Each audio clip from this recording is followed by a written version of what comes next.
So let me share this.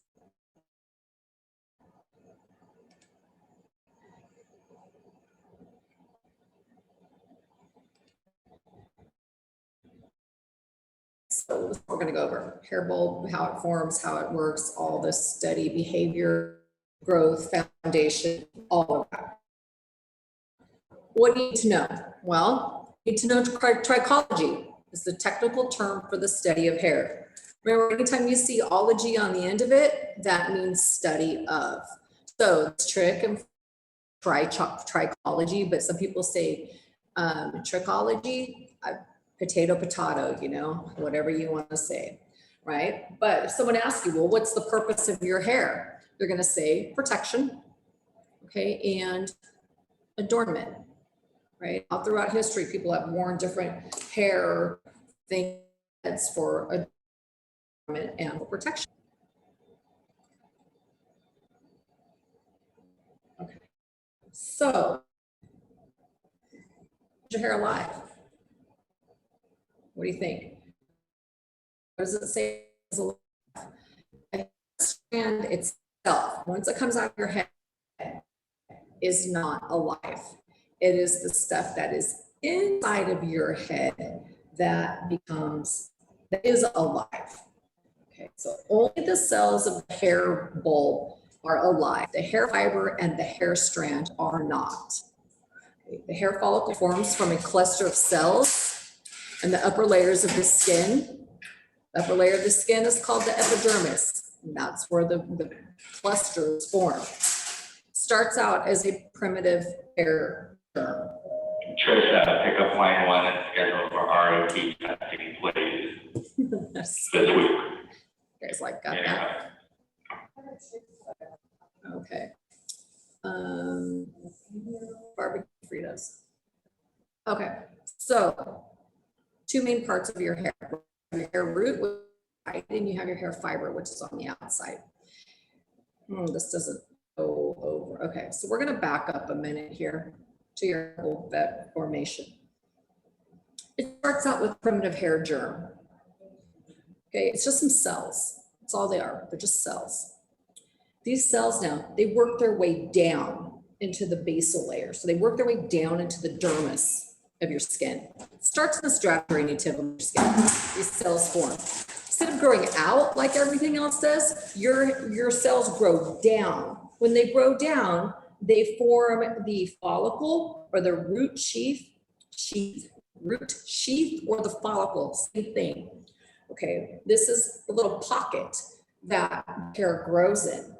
At the bottom of that, there's a papilla. This is where all the nutrients come into your hair, is in this little bottom of your root sheath called a papilla. What they're doing is that's where all the nourishment comes, and that's where the hair starts to form a bulb. As that bulb starts to grow out, it grows out to your hair, the epidermis, and then becomes your hair fiber. But these cells are multiplying. These cells actually, I'm going to pull this other book out because it gives me more of a scientific fact.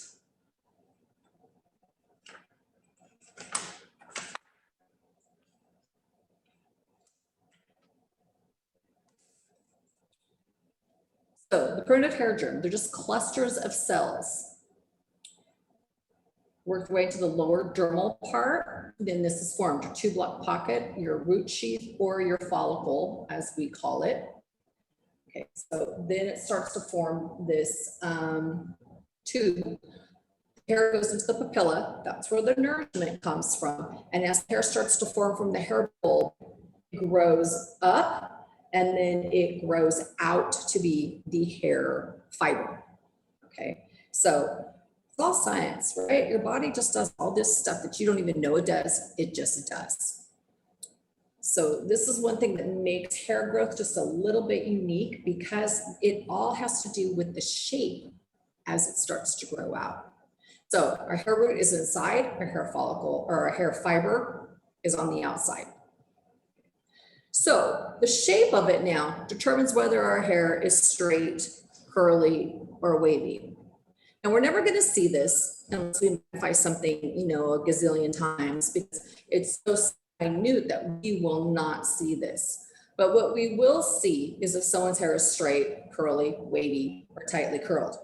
So when it grows out of the hair itself, if it's straight, yours is just nice and round. It grows out nice and straight. If your hair is going to be wavy, it's more oval, and you can see that inside where the hair root is, it sort of starts to curve in, right? So it's not straight, it's sort of a C shape. Many of you have curly or tightly curled hair. It's almost just, it's not round, it's almost just like flat and close together. It's known as elliptical. What that's doing is it's making your hair curly or tight curl. So the C shape is a little bit more exaggerated. It's usually more almost like a circle underneath it. So you're not going to see this, but you just have to know that this is how you end up being curly hair or straight hair, by the shape of this lovely thing here. The hair, we take it out, we go to like chop it in half and do like a cross section of it. In the hair, you're going to notice that maybe it might be a little bit oval too, but it's straight and very round hair that's out in a cross section of it. In the cross section of your oval, it's going to be more flattened, more of an oval type shape. And then if you're looking at the cross section of the tightly curled one, it's more round. That's just how the hair comes out curly, right? And all that is predetermined by genetics. So there's your germinal matrix cells. Now this hair papilla at the very bottom, once those germinal matrix cells have pushed and formed that, again, that's where all the nourishment comes from. Test questions are going to ask you things like what part of your hair shaft or hair follicle or root sheath or whatever, where does the nourishment come from? It comes from the papilla, right? You have to know these parts and the functions of these parts and other names for them, right? So one thing that you also need to know is this word keratin. It says keratinized. Right? Keratin is the protein that your hair is made out of. It's a soft protein, okay? I'm getting ahead of myself, we'll get there.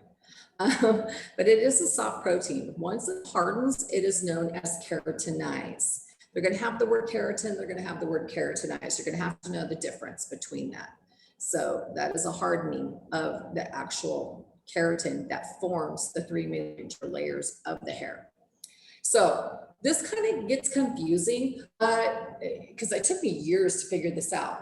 And going through classes and classes, and then finally I just someone broke it down real simple, and I was like, oh, okay. So these cells make a hair follicle, make a papilla, form the sebaceous gland, makes a hair. Right? The hair is soft, it starts out soft. As it starts to harden, it starts to go in chains and they twirl around each other, and your hair just keeps adding and adding and adding. Everybody cotton candy starts out and just a little bit of cotton candy, and as you move it around, pretty soon you have a big thing. Well, it's kind of like how you're made, right? It starts small, it wraps around itself and wraps around itself, and pretty soon you got a piece of hair. But it's all stuff that we don't see. We don't know it happens. We can't watch it happen, but it is. It is. So we have three major layers of our hair, right? Anyone know what they are? Anyone tell me what they are? It's the cortex, medulla, and cuticle. Yes, ma'am. Okay, so here's a question. If you're an adult and you have baby fine, almost flyaway hair, what layer of your hair is missing? The medulla? Yes, it is the medulla. Okay. What layer of the hair affects the hair's porosity? The cuticle? Yes. And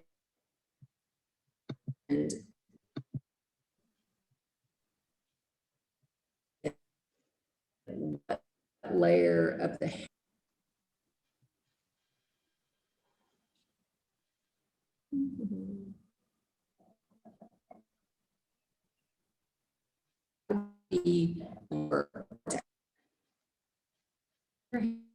do with any of the porosity, it's pretty much going to be your cortex.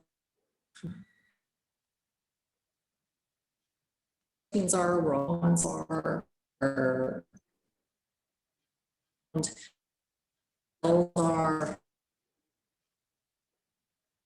in your cuticle. Your cuticle, and each one of these has data.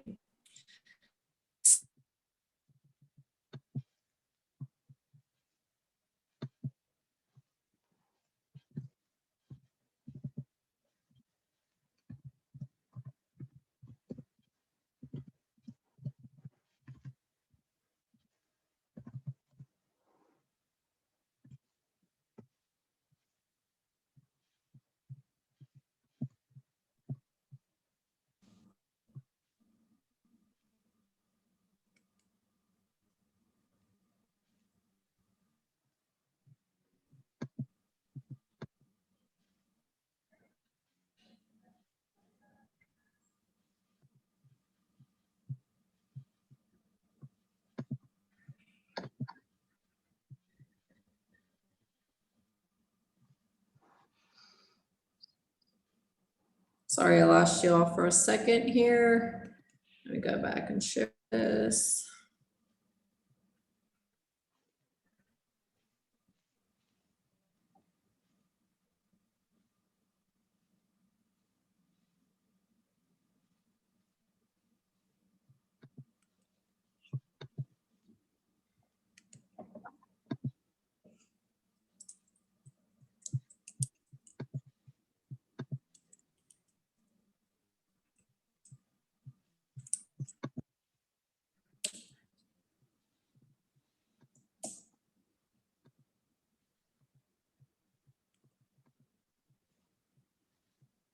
Okay, I think I have about half of you back.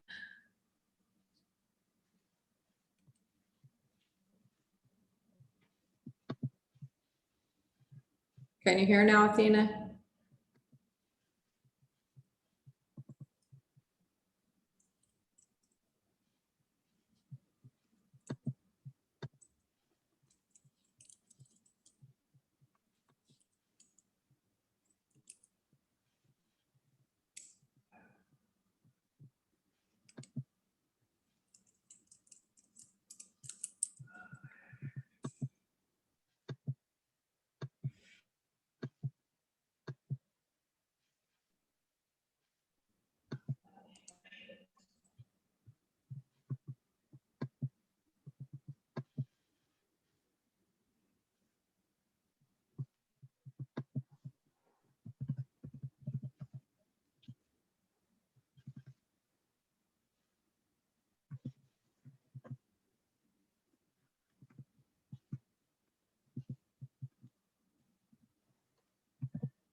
Okay, I don't know if you can hear me still.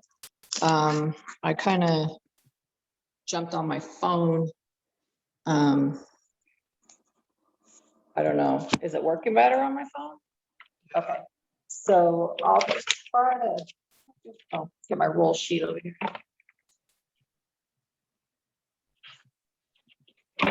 Let's see, I think I saw Samantha and Shakur that I didn't see before.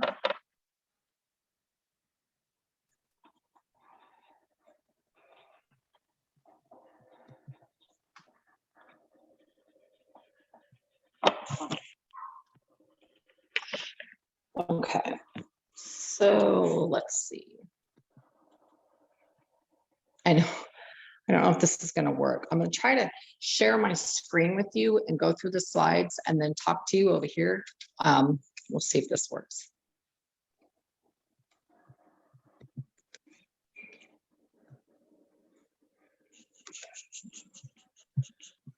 Can you see the slides?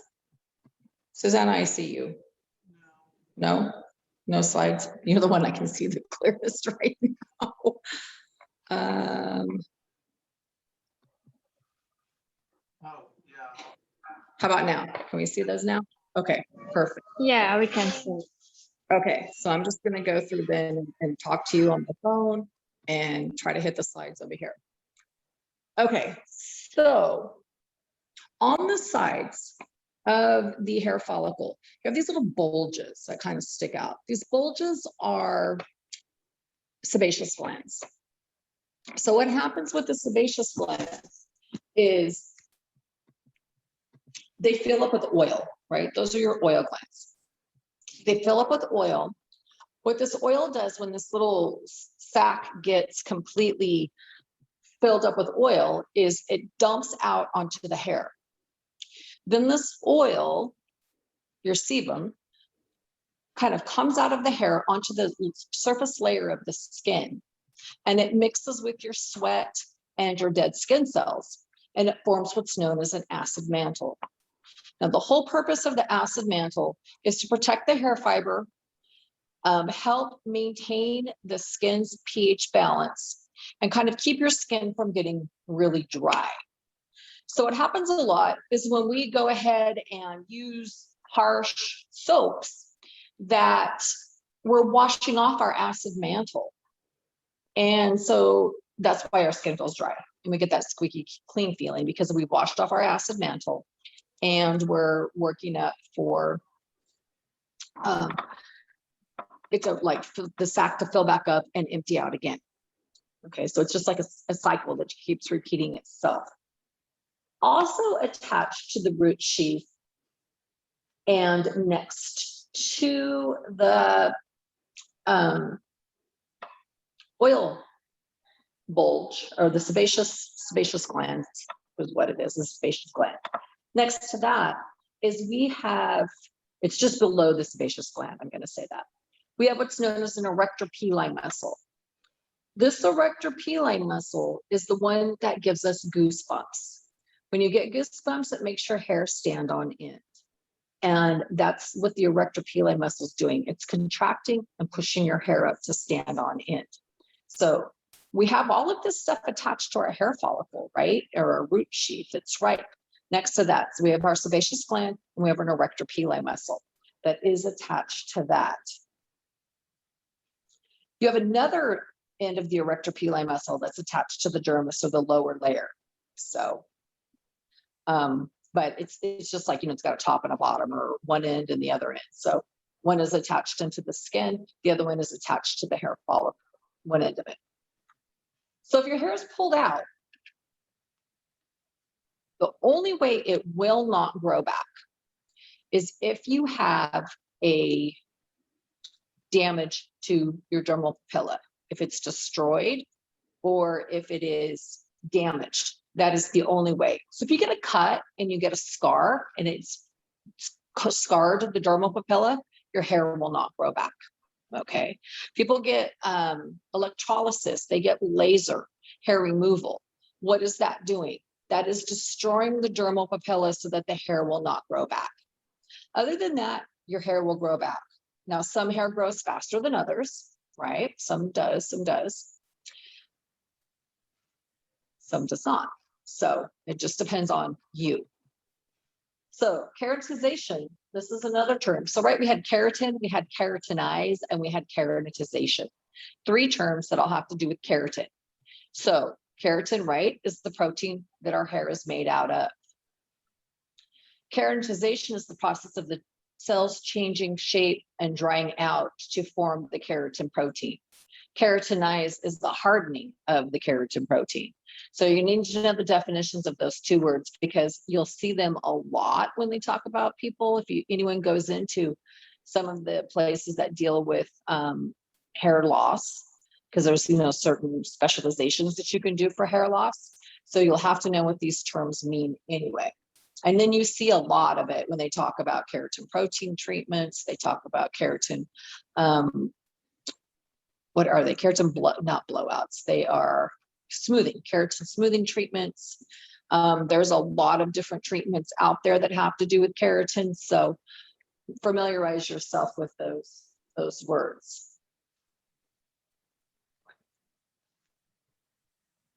Okay. So like we said, amino acids. Amino acids are the basic building blocks of protein, and your hair is primarily protein. You do have some minerals in there, but for the most part, it's protein. So what does it do? Well, the amino acids link together like a chain, and then these chains kind of wrap around each other, like we said, and they form the cortex of the hair. As they continue wrapping around, you're going to get your medulla, and you're going to end up getting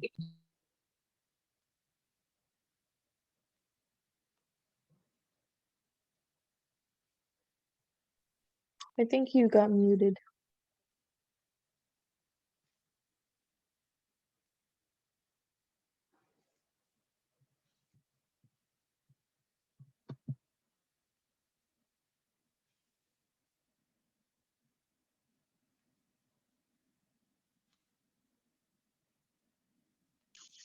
instead of the tall version that it is.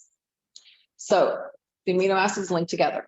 First of all, the amino acids start and they form a chain. Then these chains twist around and then they link together, and you get your photofibrils.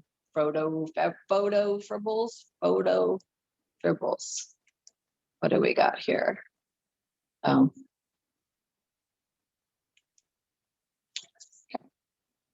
Once these photofibrils link around each other, they're going to make your cortex. Once we leave the cortex, we're going to come up to a macrophil, right?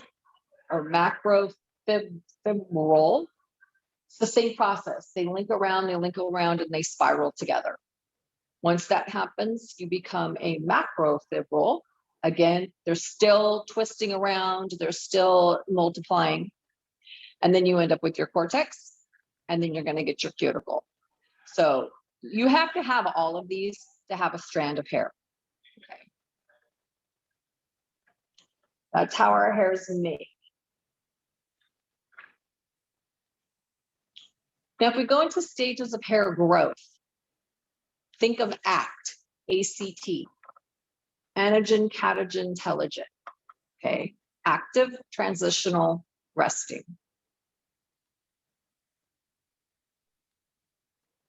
Okay. Oh, that's all there is on there. All right. So during, nope. Okay, so during the active stage of hair growth,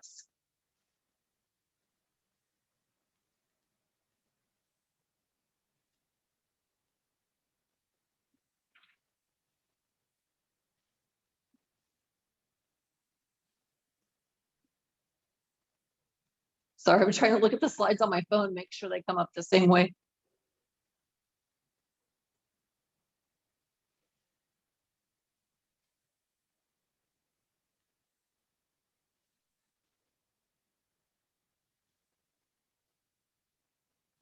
Okay, during our active stage of hair growth, this is known as anagen, A-N-A-G-E-N. This is where hair is actively growing. This stage can last, anyone know how long this stage can last? 2 to 6 years. Yeah, 2 to 6 years. It can be up to like 1,000 days too, if you want to put it in day period. But yeah, it is 2 to 6 years. Now, something about the anagen stage. This is actively growing. When you wax, you're waxing hair out in this stage. Okay. Transitional stage is catagen. This is where it stops growing. Once it stops growing, it is going to just sort of rest. This is when all cell division stops. Everything stops growing, starting to pull away from the follicle or the root sheath. It's starting to just kind of loosen up around those edges. Anyone know how long this stage lasts? It's a very brief period, like a couple weeks or something like that. A few weeks.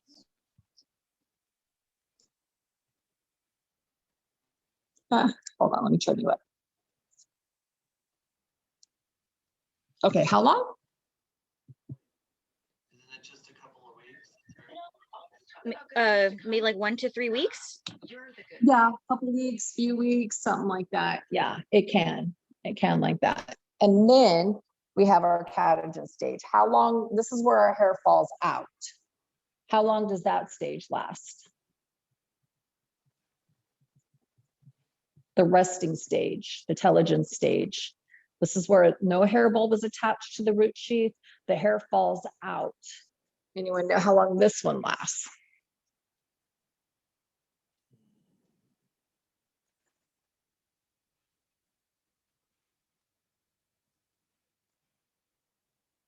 Nobody. This one lasts about 100 days or 3 to 4 months. Okay, so that one lasts a little while too. So on an average, anyone know how much hair is in its resting stage on an average? I don't know Any if it's right, but I think it said 90%. No, yeah, it's about 10 to 15% is what's on resting stages at this time, just because of the fact that not all of our hair is in every stage at the same time. So we want to make sure that our hair still has hair on our head, right? So if it was 90% of our hair in the resting stage, we'd be like 90% left of the amount of hair that we have. That's a lot. That's a lot of hair. So we'll keep that. Now, does anyone know, let's see, who can I call on? Let's ask, who's my next person here? You guys keep changing in the boxes. Let's ask Susanna. Susanna, can you tell me one reason why hair growth could be affected? Like what's something that could cause our hair growth not to be grown like it should? It's like products and stuff that we use on our hair could like stop the growth. It could affect it. Yeah, that could affect a lot of stuff actually. Okay, let's see. Athena, can you give me another reason why hair growth or hair loss could occur? I'm sorry, what was the question? What is a reason why hair growth or hair loss could not, like our hair could not be growing correctly or hair loss could occur?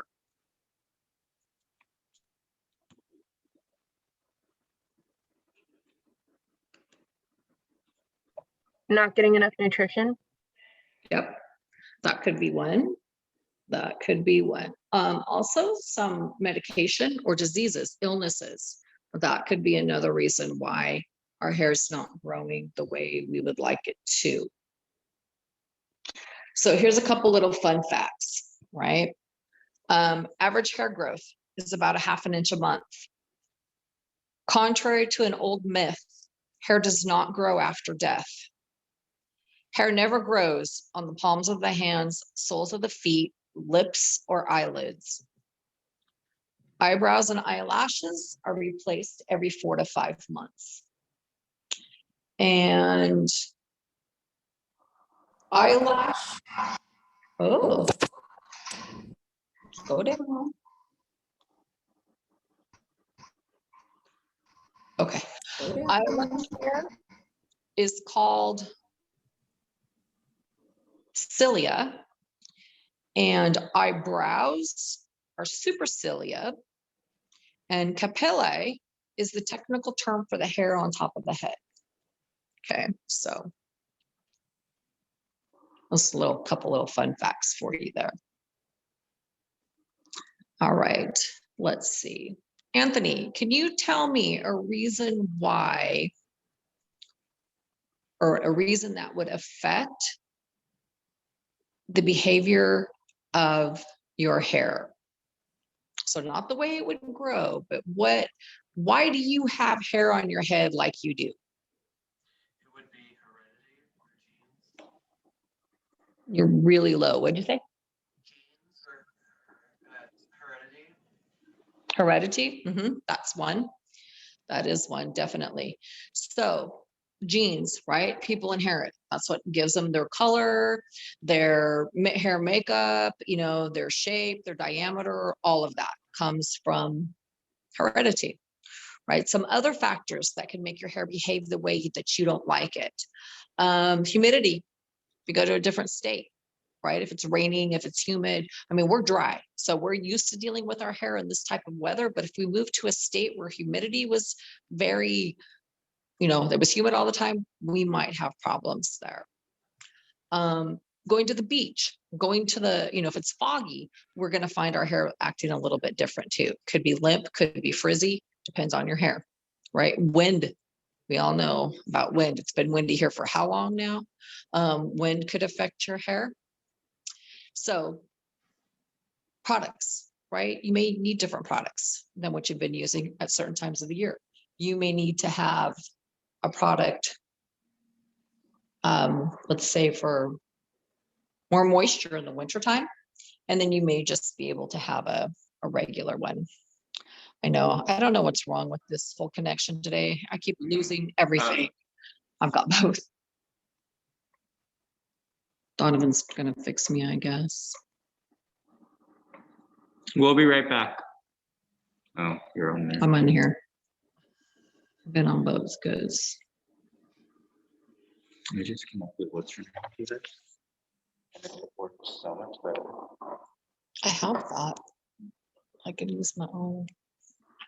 But you want to go here? 'Cause look at it. We're trying to fix the connection here because it's not so great today. The internet is just slow today.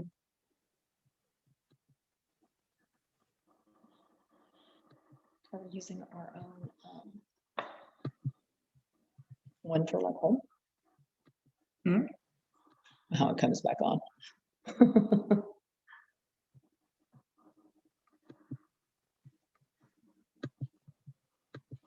We're trying to get there. Sorry, guys.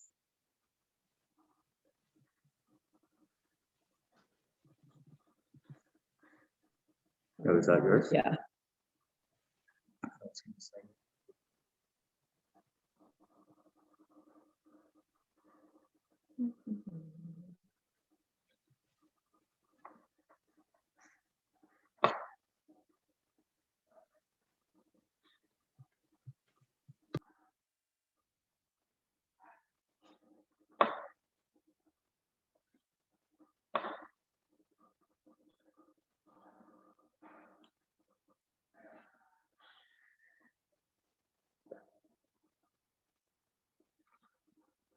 Let's go back to doing.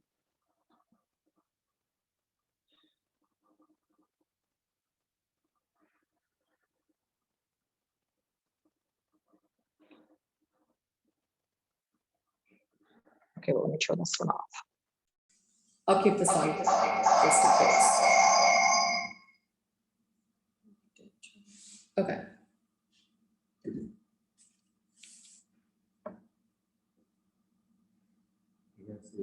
Is it better? I keep saying unstable. I don't know. Okay, yeah, it's better. Your phone is still on this view. Okay, let me get back to sharing the screen then. I kept my phone on just in case. Oh, wait, let me turn this back down all the way. Mute. That's off. Okay, just in case. I'm gonna lose you again. I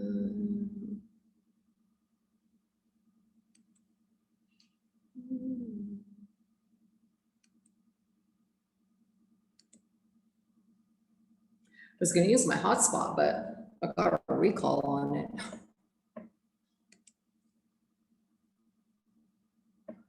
Okay, so let's see. Eyebrows and eyelashes replaced every 4 to 5 months. Okay, heredity, environment, products or appliances. So this is sort of, if you're looking at like an infrared view or something like that, this is kind of showing us the differences in the structural behavior of the hair. Now, what it's showing us is that if we were to pull out one strand of hair and do like a cross section of it, this is the amount of cuticle medulla, what's the other one? Cortex that we would be seeing. Now, each diameter is going to be very different. So, and pigment will vary within everyone's type of hair also. So just kind of keep that in mind when you're analyzing someone's hair. So it can make a difference, especially if we're using chemicals.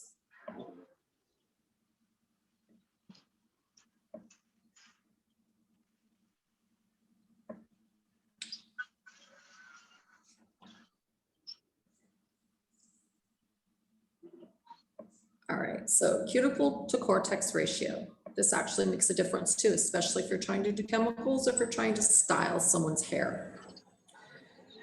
If you have more cuticle, you're gonna have more resistant hair. If you have more cortex, it's gonna be a little bit less resistant and it will be easier to mold and to reshape. Okay. So remember how we had keratin, keratinize, keratization?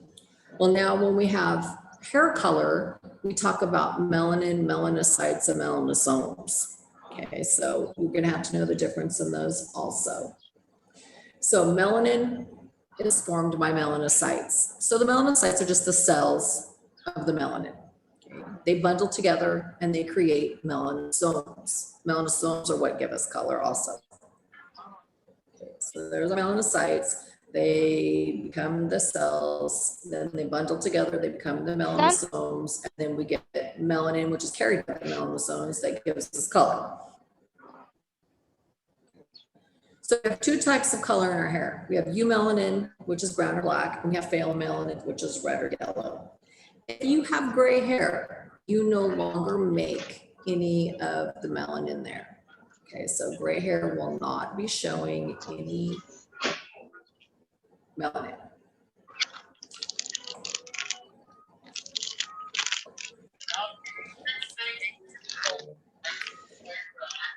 Albinism is total lack of all color.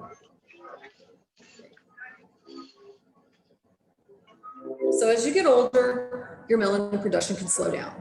Okay, that can cause gray hair. Gray hair grows from the papilla, but usually it does not turn gray until after the hair has protruded out of the skin. Sometimes gray hair is referred to as molted hair because it has white spots scattered throughout the hair strands because it may not be an even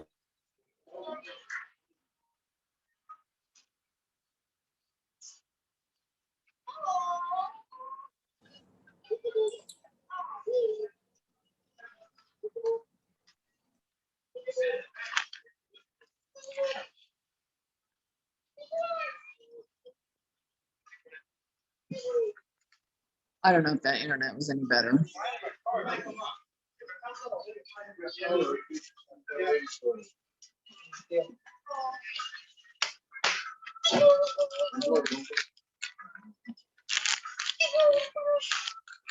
Benicia, can you mute yourself, please? Because you came in the room yesterday, the only thing you left was the charger. Thank you. Just hit mute because we can hear everything that's going on up there. Okay. Yeah. They might be in the car. Yeah, check.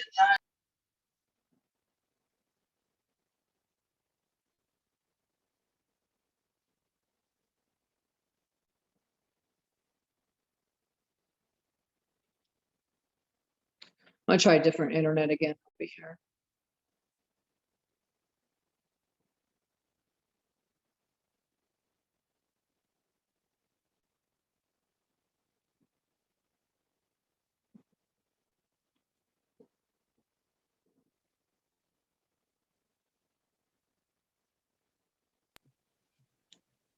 You've been good and clear, so I don't know if it's not loading on your end.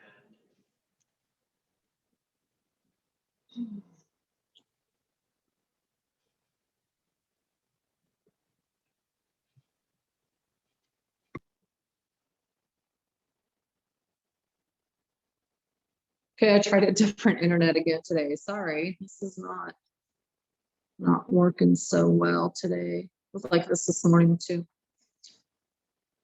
Okay, let's get back to the screen.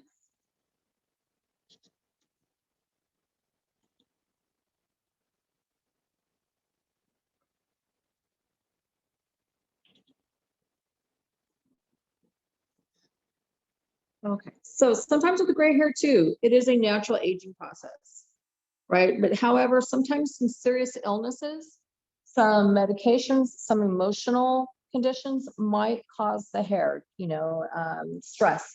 It will definitely cause the hair sometimes from not producing any melanin. Melanin in the skin protects both the hair and the skin from damaging rays in the sun. And once your melanin reproduces, you will get a suntan. Okay, so sunscreen, right? They even have shampoos and hair products that contain sunscreen. It helps, especially if you color your hair, to have additional sunscreen on there so that the sun will not fade your color.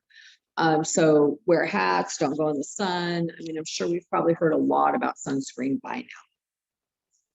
All right, so here's some questions here. See how many of them you get right. If you have something to write with, write down the answers real quick and we'll go through this. What is the portion of hair inside the follicle from which the hair grows? Hair root. Okay, we'll see what the answer is. I want everyone else to have a chance to answer too.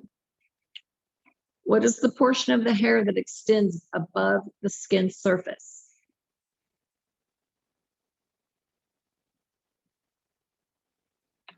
And the central core of the hair shaft is known as?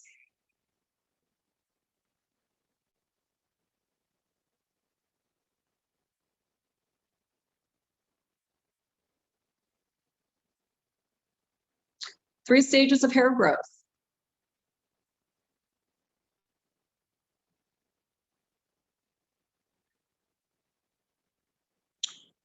If the amount of pheomelanin is very concentrated and near the cuticle layer, the hair will appear more what color is what they're asking for.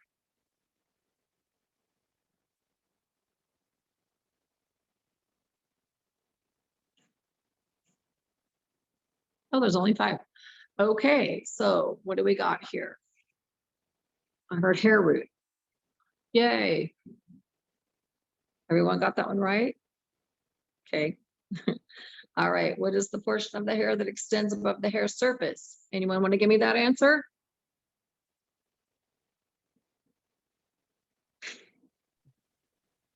Is it the hair shaft? That's one word for it. Sometimes they call it a hair fiber, but yeah, okay. Sometimes there's different words meaning the same thing, but we're going to say, oh, it's a piece of hair because that's what we work with, but yeah. All right, the central core of the hair shaft is known as what? Who knows that one? The cortex? No, the central, the very center. I believe they're looking for medulla, but let's see. Yeah, that's the very center. Okay. And then the 3 stages of hair growth. Anagen, catagen, and telogen. Yep, act. Just remember the word act, A-C-T. And the amount of pheomelanin is very concentrated and near the cuticle layer. The hair will appear more, what color are they looking for? Red? I believe so. Yep. There you go. All right. So let's some examples here. I'm going to get the learning challenge for you. And then we can see, oh no. Oh, okay. Scared me for a second there. Learning challenge. Has everyone done the lesson challenge for this particular chapter? Okay, so let's see what we've got.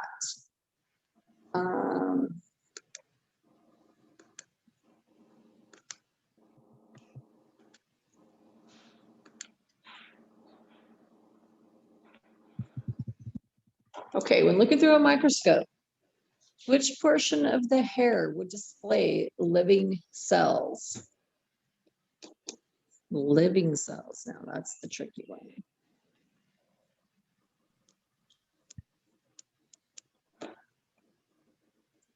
Let's see, who am I going to ask? Who do I got here? Who haven't I called on yet?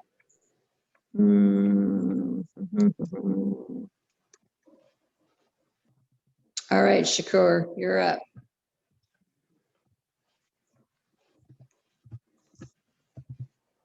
Are you with us, Shakur? Yeah, I'm here. Okay, what do you think number one is? Yeah.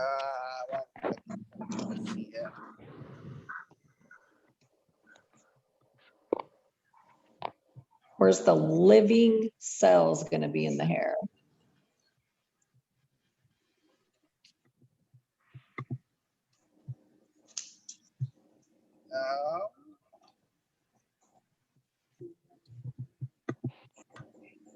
Maybe in the hair shaft. Okay. Everyone agree with that answer? No, No. Okay. Living cells, what do we think? I think it's in the hair bulb. Okay, I think I would agree with that one too. Because hair fiber, hair shaft, hair strand could all mean the same thing, right? And we know that if it's living, it's what's inside. Once it breaks the surface of the hair, it is not going to be alive. So we're going to go with hair bulb on this one. Okay, but thanks, Shakur. Ashley, I see you next. Hair grows from a tube-like pocket called a root sheath or I know you're driving, so we've got A for bulb, B for follicle, C for papilla, or D for erector pili.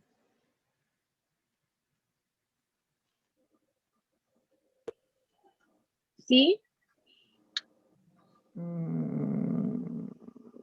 Everyone agree with that? No, Okay, what do you think it's going to be? it's going to be the follicle. Correct. All right, let's see, Venetia. The follicle in straight or wavy hair is typically elliptical, round or oval, oval or elliptical, round or elliptical. Wavy hair. Round or oval? Do we agree with that one? Yes. Okay.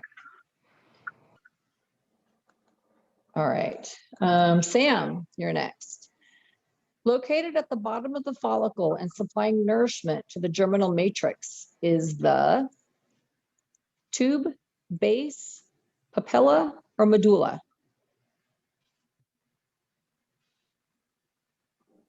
The medulla? Anyone agree with that? No, Let's see then.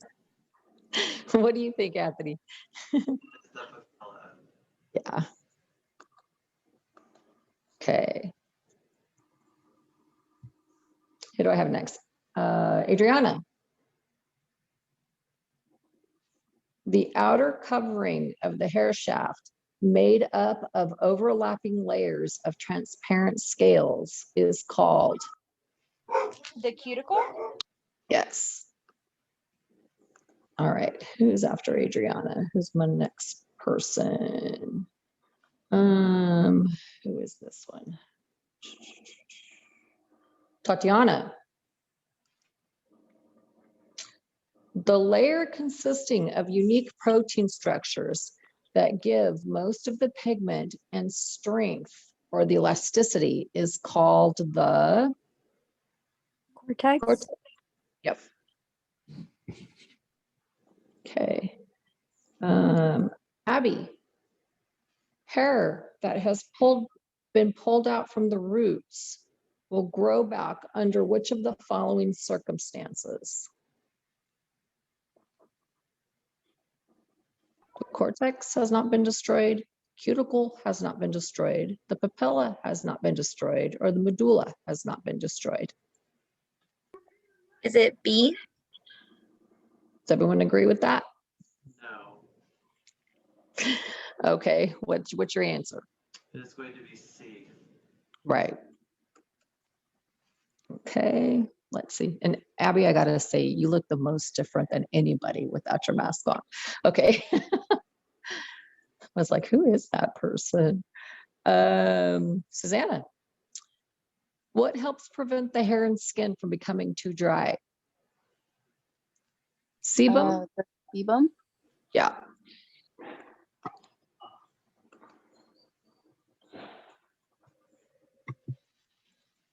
Okay, Ava, what is formed when sebum produced by the oil glands mixes with the body's perspiration?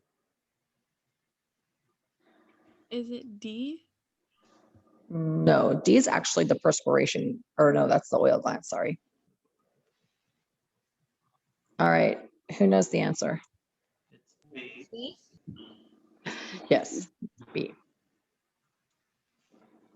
All right, who else do I have on here? Max. The muscle that causes the hair to stand on end when a person is scared or cold is known as?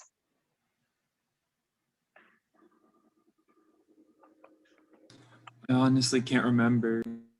Okay, anyone? Jasmine? Do you know? Number 10.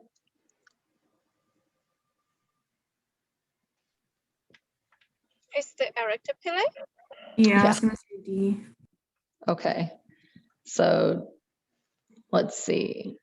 Jasmine, you want to try the next one? Hair follicle that produces tightly curled hair is typically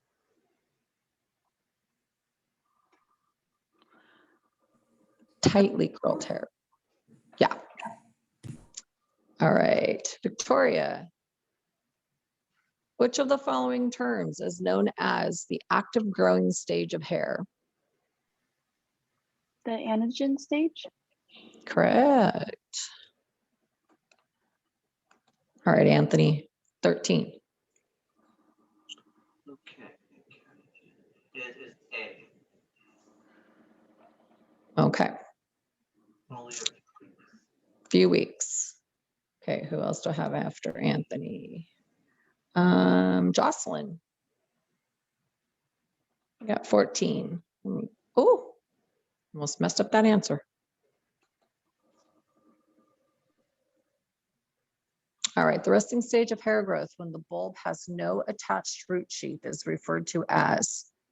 Telogen stage? Okay, Athena.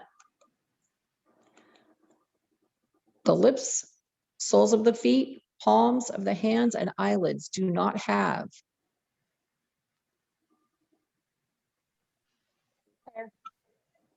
Hair.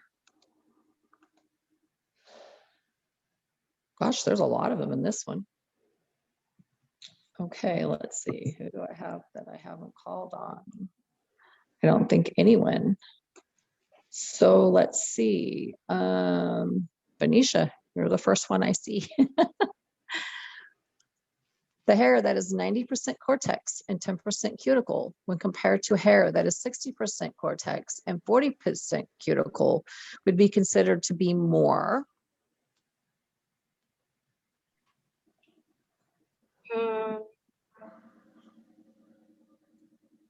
Elastic? Anyone agree with that? No. What do you think? I want to say Maybe D is what I think. the resistant. Resistant? So I'm kind of thinking it might be C. Yeah, this one is kind of Because here's confusing. here's what I'm thinking. Relaxers and perms work with the areas of the hair in the cortex layer, right? Because they're working on the bonds to break down the bonds. So elastic is just how, like, the strength part. Well, it could be, yeah. It could be C, could be A. I think it's probably C because it talked about the hair cooperation. Yeah. Whether it was going to be able to do something or wasn't going to be able to do something because of it being reversed or whatever, more cuticle versus cortex. It did. So let's. I think it's C. I was thinking Let's see. What because were you thinking? the others you would use a chemical versus the roller set. The chemicals are working on the cortex layer. Oh yeah, this is saying cortex. Why was I thinking medulla? Gotcha. 90% cortex and 10% cuticle, when 60% cortex and 40% cuticle. Oh, you could be right. I totally read the question wrong. Yeah, that's a tricky one. So I don't know. I don't know the answer to that one. This is the first one that stumped me. I'm good but permanent relaxers. Oh, holding a perm, resistant to relaxers, resistant to holding a perm, resistant to relaxers. Yeah, but they're both chemicals. Okay, we'll have to go back to that one because that one's a little bit of a tricky one. Okay, Athena, what is the total lack of pigment in the hair and skin called?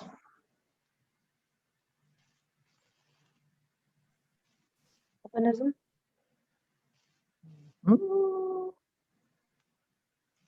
Jocelyn, gray hair. What causes it?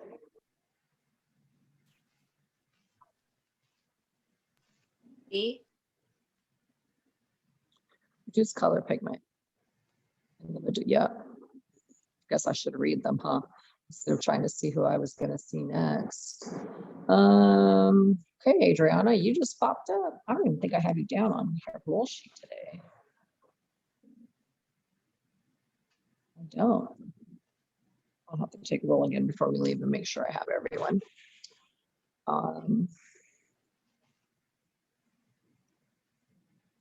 Okay, Adriana, melanin produces the type of melanin that produces what?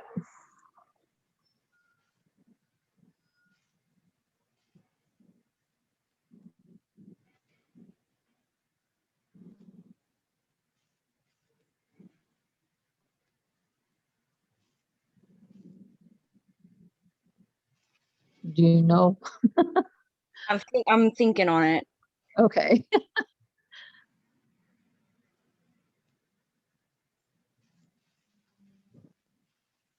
I'm just gonna guess D, but wild guess. Okay. Anyone disagree? Victoria, what do you think?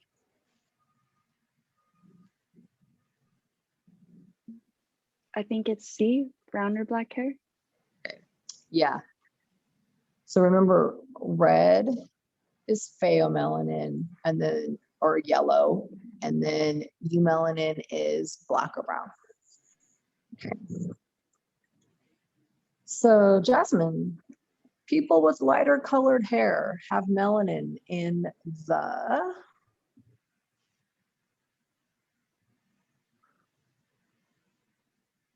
That's a weird one. Is it D?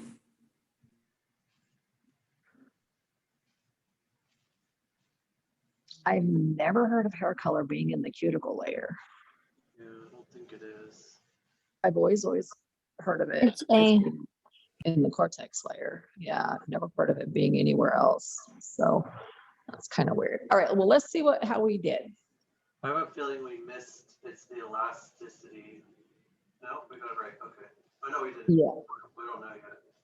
That one might be off. She was So let's see. Yep. I think she was right. Let's see. Okay, so that one was correct. That one's good.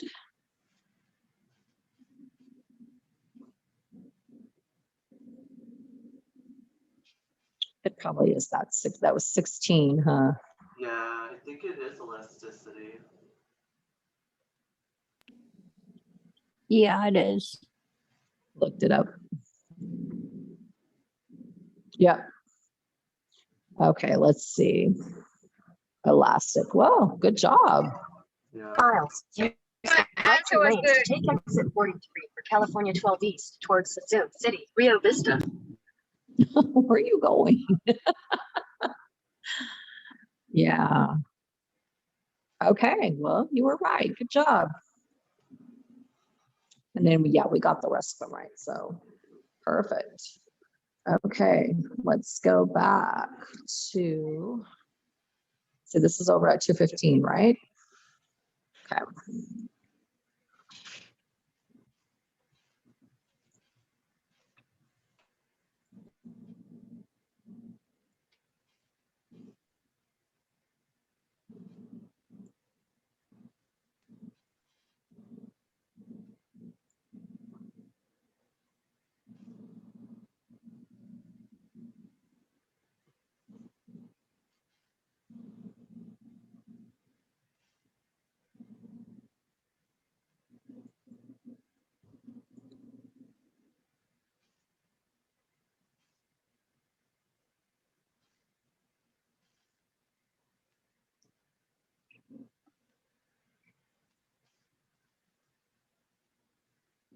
Okay, so this is stuff that you're going to use like on everyday stuff here. Texture, right? The degree of coarseness or fineness. This is one of the first things you're going to do. You're going to get a client, they're going to sit down in your chair. Some of you have been doing clients, so you kind of know this a little bit. You're going to start, they sit down in your chair, you're going to be like, hi, how are you today? I'm going to like do your hair. So you start feeling it, right? As you're touching it, what are you touching? You're touching to find out how coarse or how fine their hair is, or if it's medium. You're checking to see if they have anything on their scalp, any cuts, any abrasions, any disorders. You're looking for all of those things to tell if you're going to be able to proceed with the service. So the first thing that you're going to look at during an evaluation is how much hair they have, what their hair type is, and what their density is. Okay, so coarseness or fineness of the hair, that's texture. Okay, sometimes we think of texture as being straight and curly. That's also texture, but when you're like analyzing hair, texture comes to coarseness or fineness, and straight or curly. Okay, so if it's fine, it feels like silk. If it's medium, it feels like cotton. And if it's coarse, it's going to feel more like wool. Okay. So density, this is another thing we're going to look at. How much scalp do you see? Okay, how much hair do you see versus how much scalp do you see? So number of follicles per square inch on the scalp is the definition of that. But what that's telling us is just, again, how much scalp are we actually seeing? If we see a lot of scalp, then the density is thin. If it's medium hair versus medium scalp, it looks about the same, then they have medium density.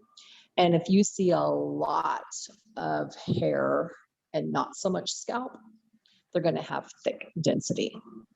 Okay, so the density does not always coincide with the texture.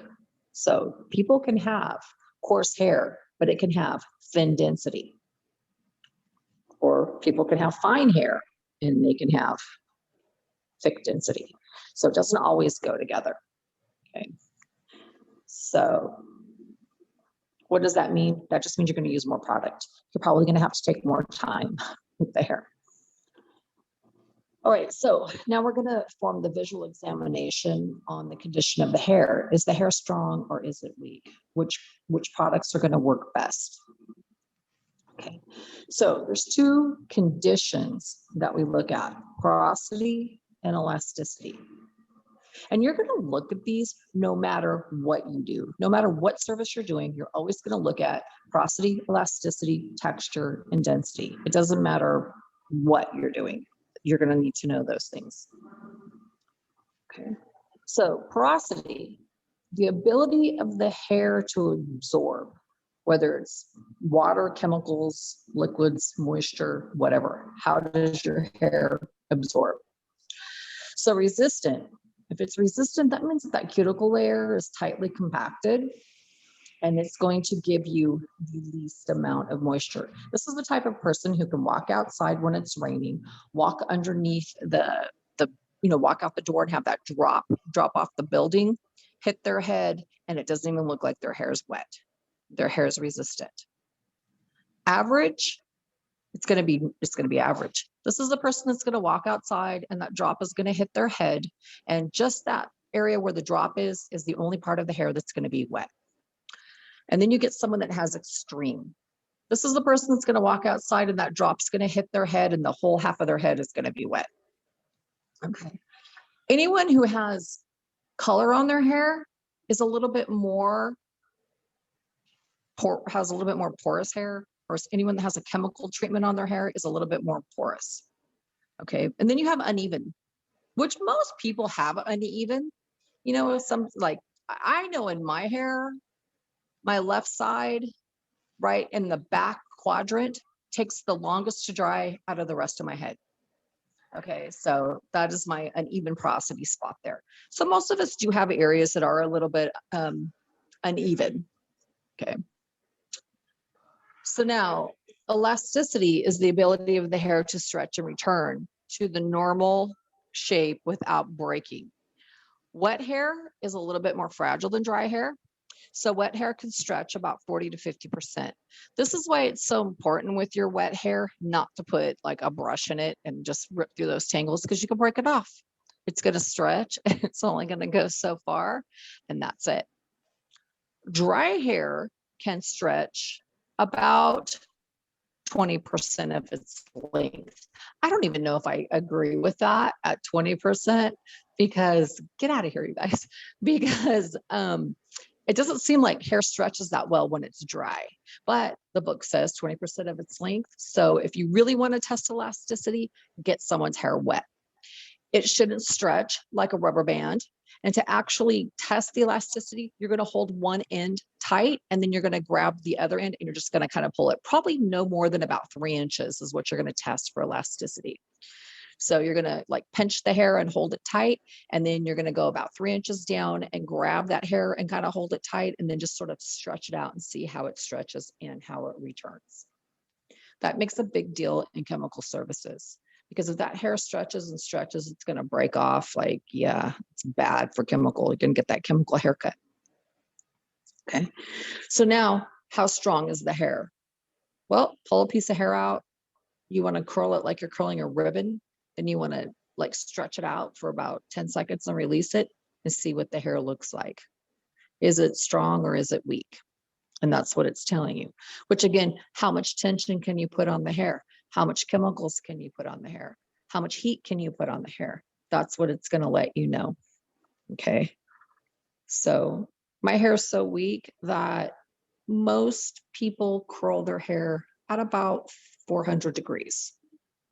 With my hair so weak and it's so fine and it's already structurally bleached out, that when I use my curling brush, I put it at 380 degrees, because anything higher, I feel like I smell burned hair. So these are things you need to know. Again, we talked about humidity, we talked about dry, we talked about weather. It all affects our hair. So these are some of the things here now that will affect a lot of things that we do. The conditions of the hair. Our hair strand has about 7 to 12 layers of cuticle scales that protect the cortex. These scales should lay down flat. If your hair is extremely porous, they're not going to. In some cases, they could even be missing some of these layers.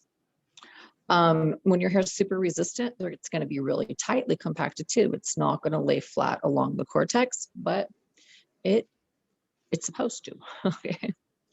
The acid mantle, like we said, lubricates the outermost layer, and it helps reduce friction. That whole thing right there. We know what the acid mantle does, but we don't know what it does to our hair. So it lubricates the cuticle layer and it reduces friction. That was a question I missed one time, so I'll never forget that. Combing and brushing the hair, it also can cause damage if you're not using the right type of brush. You know how many people I see with long hair that the whole underneath portion of their hair is broken off? And why? They get a tangle and they just take the brush and they rip through it. It's on the underneath. Or somebody who wears a ponytail a lot, where they put that band, sometimes you see damage there too. So you have to be really careful with it. Now, these are some of the things that you might see, and you'll need to know what they are and how to proceed with your client. So first one is called broken hair. It's also known as a braided hair. Yeah, you're going to see this. This is something that you'll definitely see. Hair broken off in spots. Just be careful with that hair. Okay. Sometimes it looks kind of frizzy where it's broken off. You'll be able to tell that it's broken off and not cut because it's going to be really uneven. Okay.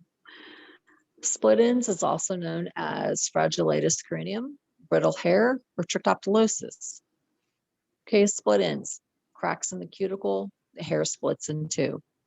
You can temporarily mend them with some moisture products like a serum or something like that, but it's not going to fix it. The only way to fix it is to cut it. Okay, but you can make it look a little bit better, but if you're not careful, pretty soon that hair will split all the way up to the scalp. So trimming. How often do you think you should get a trim? Anyone know? What's recommended to trim your hair? How often? Isn't it like every 3 months? Well, sometimes in longer hair, you can say that, but most of the time people get a trim like it's 4 to 6 weeks is what's recommended. Longer hair usually goes like, 6 to 10, but shorter hair, some people with shorter hair get their hair cut like every 2 weeks because they want to keep that short style. I have guys at the shop that I do their hair that come in every week because they want that bald hair. So, but as like normal maintenance for a style, it should probably be about 4 to 6 weeks for a lot of people. Just trimming like maybe a 1/4 of an inch off, it doesn't have to be a significant amount, just those really dry ends. I think everybody needs a haircut. It doesn't matter if you just got one, you still need a trim. That's what I think, because it seems like we never get enough off. Now, when we're going back to this trim again, I want to talk to you about your shears really fast because you need to make sure they're sharp. Okay. If those shears aren't sharp and they're not cutting the hair correctly, you could almost end up looking like you have split ends. Same thing with some of the clipper blades when they get dull. The ends can almost look frizzy on the bottom. So make sure that all of your equipment is in really good working condition. For one, dull, it's almost like you have to saw through it and not cut it. You should be able to slice through it really nicely. So yeah, take care of your equipment. It makes a huge difference. Okay, so matting of the hair, pilica polinica. I like to say that, pilica polinica. So this is where your head just like gets together in a big old matted ball. Usually you can't separate it. Sometimes you can, but if you do, you're going to be breaking the hair off. You're going to be pulling hair out at the roots. You're going to be breaking the hair off. What causes it? Well, any idea what causes it? What causes it? Usually just not brushing your hair right. Sometimes you can get it from excessive chemical services. Those happen too. But, the only remedy really is just to cut it. You just got to cut it off. Okay. So I've seen all three of those. They're pretty, matting is kind of, sometimes you see it a lot, but broken hair, split ends, that's super common. You see that a lot. Nodules on the hair itself. They're like lumps or swelling along the hair strand or the hair shaft. It's known as trichorexis nodosa or knotted hair. So they're lumps that are broken or partially broken places in the hair strand. They can be caused by poorly performed chemical services, harsh styling products and shampoos, mechanical damage from blow dryers or curling irons, or by an inherited defect in the hair's keratin structure. So if your hair physically knots, it's known as trichonnodosis, right? So sometimes if you're vigorously towel drying or rubbing your hair against a pillow a lot, that can happen too. But a lot of times just a moisture treatment will help with that. I've seen it only a couple of times. I haven't really seen the nodules very often. We had a student here that had nodules before. It was kind of interesting. Okay. Then gray hair is cantonitis. It is just, loss of pigment. Bands of color are known as ringed hair. And ringed hair is something I've seen a couple of times too. You're probably not going to see it a lot. It's like an alternating band of gray and dark hair. They are usually present from birth, and it's just a genetic thing that's passed on from the parents. It can affect any number of hair strands, and there's no treatment for it. I've seen spots in the hair that are just like one ring, but I haven't seen one go like all the way around the head. I've seen gray spots. Okay. Hypertrichosis, Hiroshis. Okay, let me try that again. Hirsushis.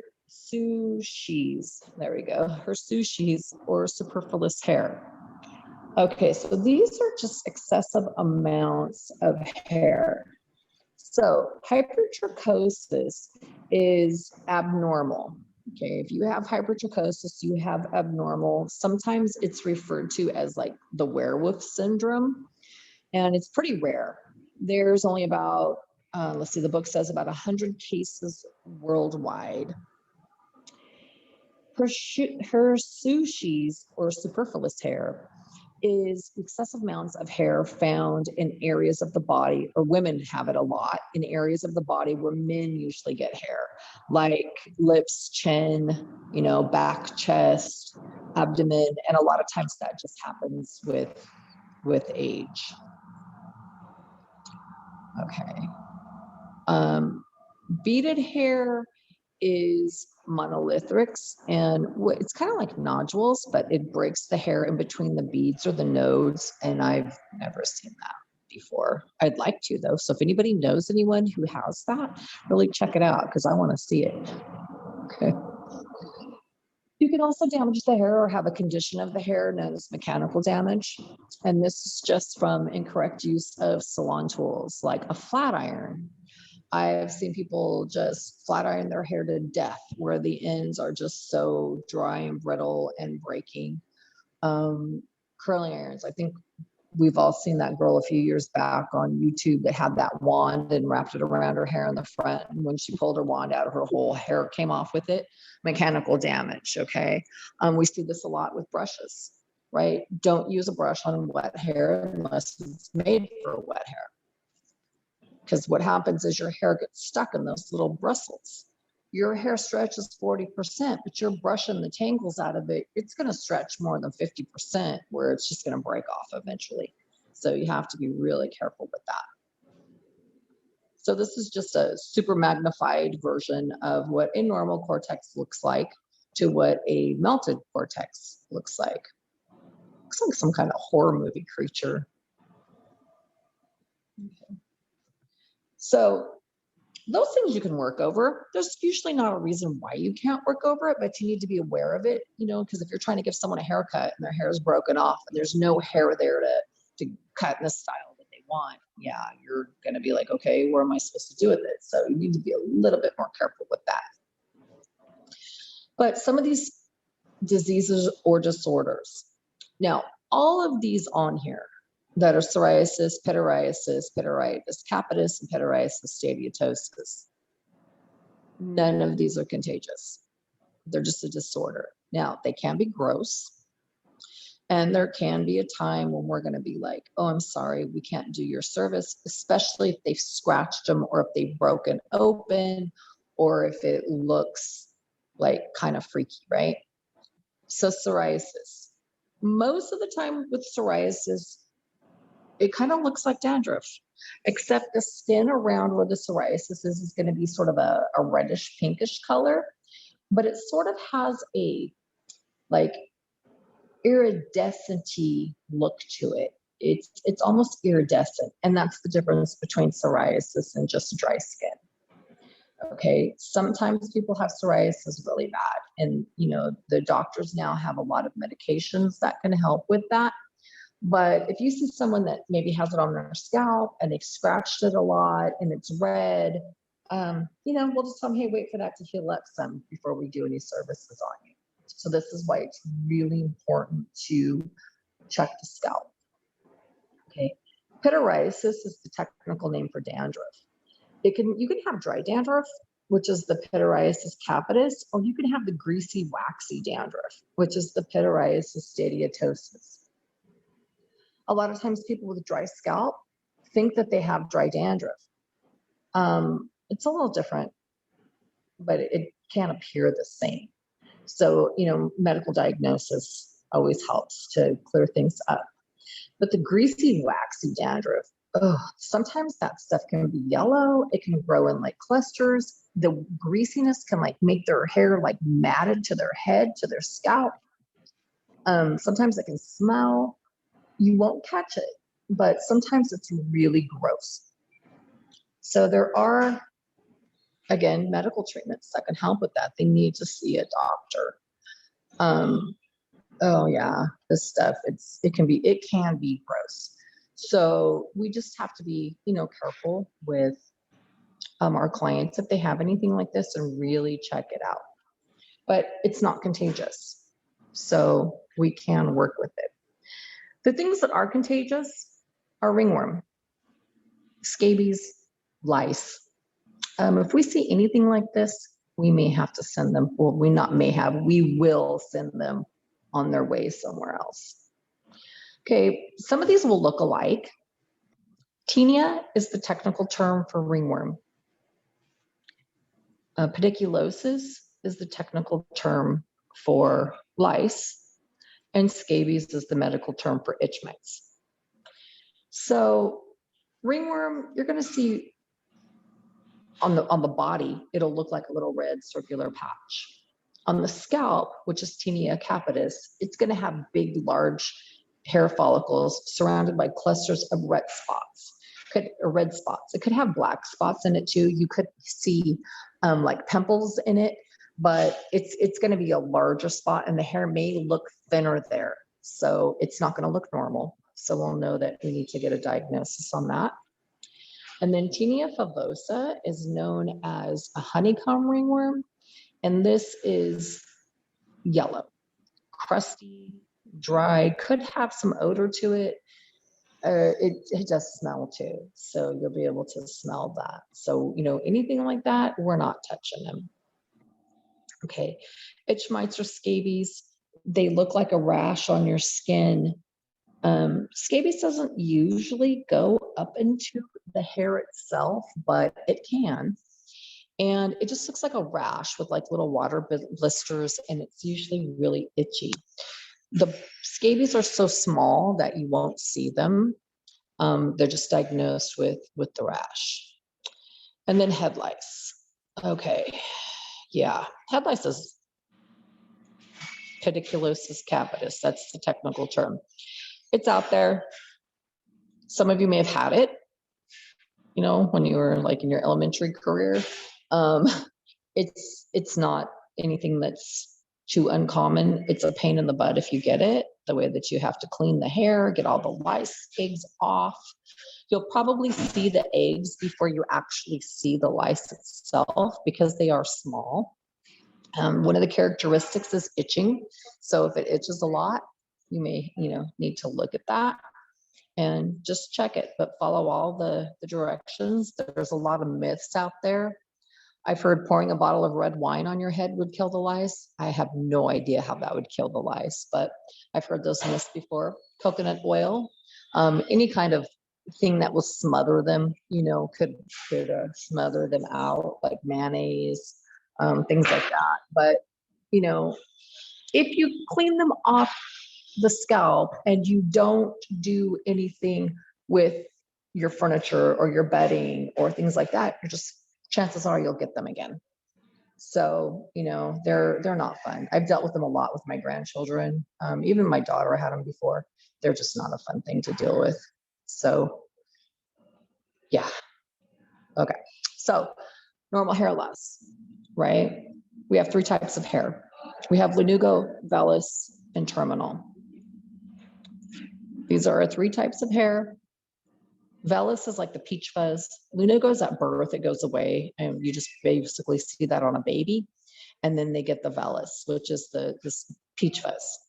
And then we get the terminal, which after you go through puberty, this is what you end up with, you know, thicker pigmented hair on your scalp, underarms, and your eyebrows, you know, in your genital area. All of those areas have terminal hair because you have it for the rest of your life. So do you lose hair? Sure do. 40 to 100 strands a day. Now, some people are going to tell you like, oh, I'm losing so much hair. Okay. Clients say that to you. Time of the year, did they change the medication? Have they changed their diet? Is it just normal, you know, aging?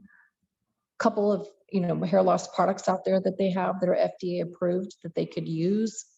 But if someone's really trying just to decide how much hair they're actually losing, get one of those little drain catchers when you shampoo your hair. And each time you shampoo your hair, you know, look at it and kind of make a note on how much hair is being lost each time the hair is shampooed, because it could be a seasonal thing, right?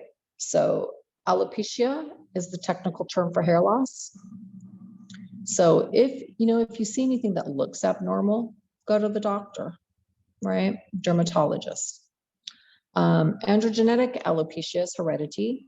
This is baldness caused from aging, right? Male pattern baldness is something that I hear a lot about on the news and, you know, in books and magazines and stuff like that, but also know that females can get bald also. Usually females don't go completely bald, but their hair will thin. And I have seen areas on females' heads before, like it's in the crown area where a male would get sort of their thinning through the crown. I've seen females that have complete, you know, like shiny bald spots like a male would have. So it can happen to anybody. Okay, so anyone. So recognizing androgenetic alopecia, analyze hair loss. Ask if the bald spots progressively increased. Ask if the hairline has been progressively receding. It is important to evaluate each person. Again, you know, make a note of it. If your client's that worried about it, make a note of it.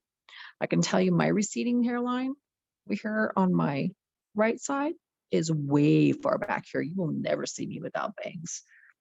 You'll never see me with my hair pulled back because I'm all like bald back there. So hair can hide a lot of things. Okay. So some other types of hair loss are postpartum alopecia that happens after childbirth, sometimes even after surgery. I mean, it's not postpartum, but sometimes anesthetic can make you lose your hair. Alopecia areata is baldness and spots. And there's actually some injections that you can get for that now.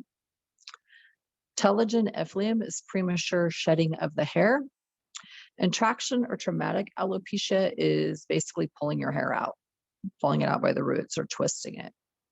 So there are some FDA products that will help with hair growth. Minoxidil and Rogaine are probably the 2 that are FDA approved. There's also surgical options where you can have like plugs transplanted into your head. You can have what's known as a flap surgery, where they basically cut your scalp and pull all your hair forward and sew it back up. You can get wigs, toupees, hair additions and weaves, or you can get some of the cosmetic hair thickeners that will swell your cuticle and not really make you look like you have more hair. Like it's not going to change the density, but it could change the diameter of your hair strand. There's also a pill that you can take, finasteride. The brand name is Propecia. That's it, Propecia. But there are some side effects to some of these medications that you're going to be taking. So just make sure that they weigh all the options and know exactly what you're taking. All right. Ooh, I was trying to get through that fast. Let's see, who do I see? I see Tatiana. All right. The ability of the hair to absorb moisture, liquids, or chemicals is called what?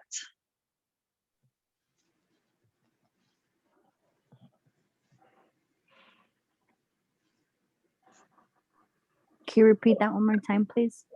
The ability of the hair to absorb moisture, liquids, or chemicals is called? I'm trying to find it.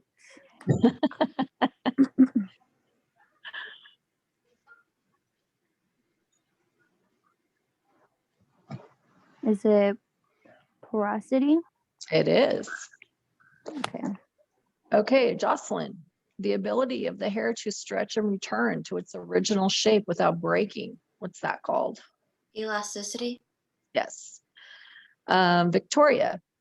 Each hair strand has about 7 to 12 layers of what?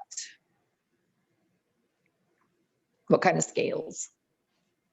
The translucent scales. Is there another word I'm missing? Yeah. Is it on the cuticle? It is, yes. It is. Okay, Jasmine. Incorrect use of styling tools may cause what damage? Is it mechanical damage? It is. And then who's after that? Eva. Normal hair loss consists of blank to blank strands per day. How many strands are we losing of hair a day?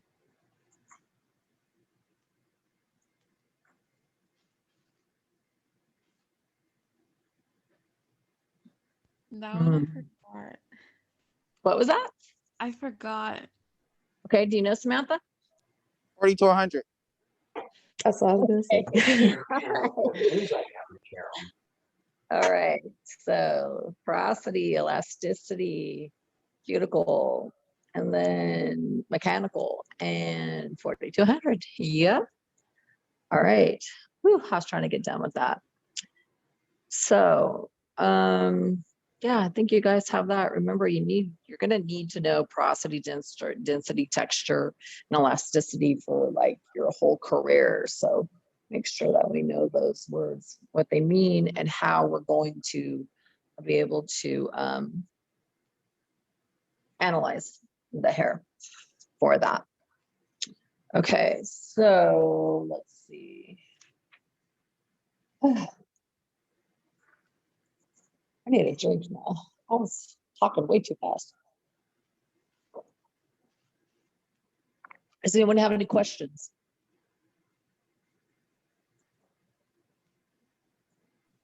Will we have a test tomorrow on chapter 7? That was going to be my question. Okay. You know, did you get through the shampooing and conditioning on it? Because there's these two portions of it, and then there's the shampoo and conditioning portion of it. Draping, shampooing, conditioning, and scalp treatments. Did you get through all of that? Shampooing, draping, and that's it. Sorry, that was so loud. Did you? No, I didn't see if we got through the draping, shampooing, and conditioning. Yes, I think no? we did some yesterday. Okay. So you know what I'll do is I will make you a test for this first half. How's that? And then you guys could take that first half test. And then we can go over, like next week, you can go over the second half of the draping, shampooing, conditioning, scalp treatment portion, and then you can take the other half of the test for that. So I'll go ahead and make that today. I can do that. Because in the barbering book, I can tell you that the draping, shampooing, and massaging scalp treatments there's quite a bit. So half and half, and then we can do chapter 8. Okay, anyone else have any questions besides the test? Right, so this first 7.1, 7.2 is what the test will be on then. All right. No more questions? All right, let me make sure I have everyone on here just before we leave. Let's see, I have Tatiana, you're still here. Susanna, yes. Athena, where's Athena? Athena, where are you, dear?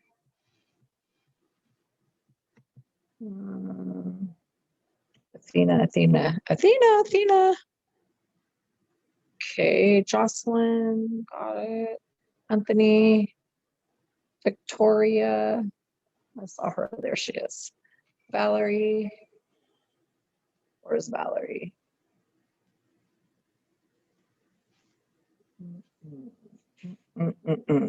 Okay. Valerie. Jasmine. Okay, Venetia.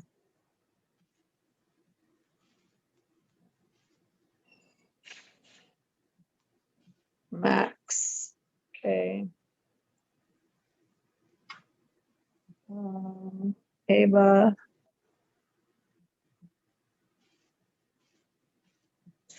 Abby. There you are. Gosh, Abby, you look so different without a mask. Ashley, Samantha, Shakur, there you are. And Adriana. Did I miss anyone? Where's Adriana? I saw her. There you are. Okay. Who did I miss? Athena, where you at?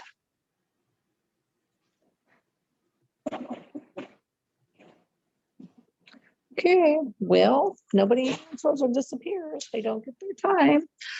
Okay, so, okay, tomorrow, yeah, I will have it. I will give it to Miss Linda. And we will see you tomorrow. Okay, in person. I mean, you know, I'll see you in person tomorrow. Okay. Bye. Bye. Bye.